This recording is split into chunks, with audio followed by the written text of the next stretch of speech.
ನಮಸ್ತೆ, ನನ್ನ ಹೆಸರು ಆಶಾ ನೂಜಿ. ರಾಮಸಾಂಗತ್ಯ ಎಂಬ ಕಾವ್ಯ ಸಂಕಲನದಿಂದ ಯುದ್ಧಕಾಂಡವನ್ನು ನಾನು ಜಾನಪದ ಶೈಲಿಯಲ್ಲಿ ಪ್ರಸ್ತುತಪಡಿಸುವೆ. ರಚನೆ ಇಂದಿರಾ ಜಾನಕಿ ಎಸ್ ಶರ್ಮಾ. ರೌದ್ರಾವ ಹೊತ್ತಿಹ ದಶಕಂಠನೊಂದಿಗೆ ಹಾಕಿದರ ಸುರರೋಲಗ್ಗೆ, ಶ್ರೀರಾಮಚಂದ್ರಗೆ ಪೇಳ್ದ ವಿಭೀಷಣ ರಾಕ್ಷಸ ವಾಹಿನಿ ಬಗ್ಗೆ. ಕಪಿಗಳು ಕಳವಳ ಪಡುವಂತೆ ಬಂದನು ರಾಕ್ಷಸ ವಂಶ ಲಾಲಮ.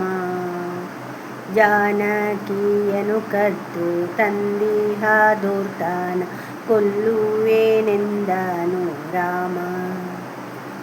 ಅಸುರೇಂದ್ರನನ್ನು ನಿಗ್ರಹಿಸೆ ಕಪಿರಾಜನು ಪರ್ವತವನೆ ಕಿತ್ತು ಎಸೆದ. ಗಿರಿಯನ್ನು ಪುಡಿಗೈದ ದಶಕಂಧರನು ಬಾಣ ಬೆಸೆಯಲು ಸುಗ್ರೀವ ಬಿದ್ದ. ಶರವೃಷ್ಟಿಯಂ ಲಂಕಾಧೀಶನು ಮೆರೆಯಲು ನೊಂದಿತು ವಾನರ ಗಡಣ. ಬಸವಳಿಯೊತ್ತಿಹ ಕಪಿಬಂಧುಗಳ ನೋಡಿ ಬಂದನಲ್ಲಿಗೆ ಮುಖ್ಯ ಪ್ರಾಣ. ಮಾರುತ ಪುತ್ರನು ದಿವಿಜರಿಂಗೆದುರಾಗಿ ಕೈಗಾಳ ಬಿಗಿದಿಟ್ಟು ಹೊಡೆದ. ವೀರಾದಿ ವೀರರೇರ್ವರ ಮಧ್ಯೆ ನಡೆಯಿತು ಮರ್ಮ ಸ್ಪರ್ಶದ ಮುಷ್ಟಿ ಯುದ್ಧ. ಹನುಮಂತನೇಟಿಗೆ ತತ್ತರಿಸಿದ ದೈತ್ಯ ಕೊಟ್ಟನು ಬಲವಾದ ಹೊಡೆತ. ಮಾರುತಿ ಚೇತರಿಸುವ ಮುನ್ನ ರಾವಣ ಎಡತಾಗಿದನು ನಿಲನತ್ತ. ವಾನರ ಸೇನಾಧಿಪತಿಯೆಡೆ ದಶಕಂಠ ಮಾಡಿದ ಬಿರುಗೋಲ ದಾಳಿ. ಲಾಘವದಲ್ಲಿ ನೀಲ ರಾವಣನೆದುರಲ್ಲಿ ಹಾರಿದ ಲಘುರೂಪ ತಾಳಿ. ಕಂಗೆಟ್ಟ ಧನುಜೇಂದ್ರ ಸಂಧಾನ ಮಾಡಿದ ಜ್ವಾಲಿಸುವ ಆಗ್ನೇಯಾಸ್ತ್ರ.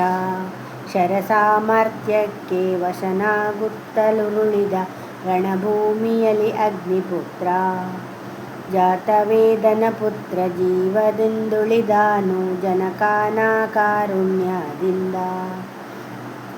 ಮೂರ್ಛಿತನಾದ ನೀಲನ ನೋಡಿ ದಶಶಿರಾಜ ಜಾಪವ ಝೇಂಖಾರಗೈದ.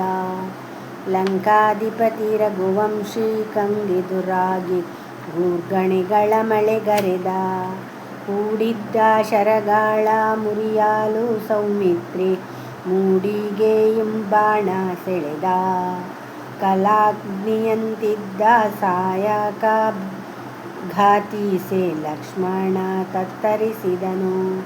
ದಾನವೇಂದ್ರನ ಮೇಲೆ ಮಾರ್ಗಣವೆಸೆಯುತ್ತ ಶೌರ್ಯವ ಮೆರೆದ ಲಕ್ಷ್ಮಣನು.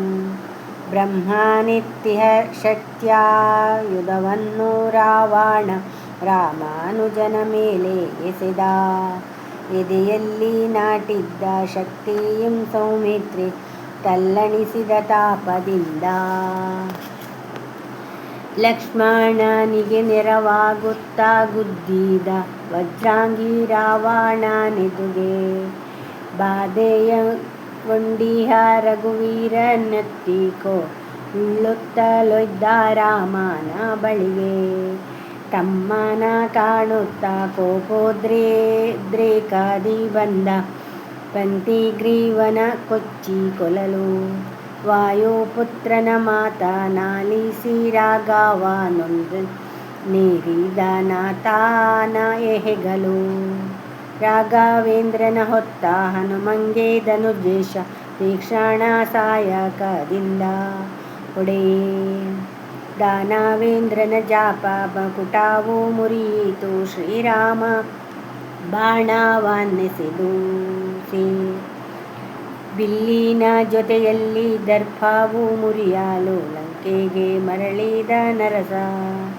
ವೈರಿ ಪರಾಜಿತನಾಗಲು ಕಪಿಸೇನೆ ನಲಿಯಿತು ತಳೆದು ಸಂತೋಷ.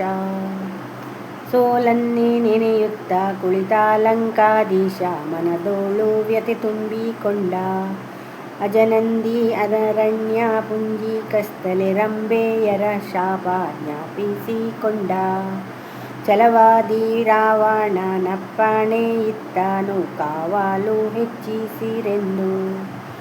ನಿದ್ರಿಸುತ್ತಿಯ ಕುಂಭಕರ್ಣನೆಬ್ಬಿಸಿ ಸಂಗ್ರಾಮಕ್ಕಣಿ ಮಾಡಿರೆಂದು. ಧನ್ಯವಾದಗಳು.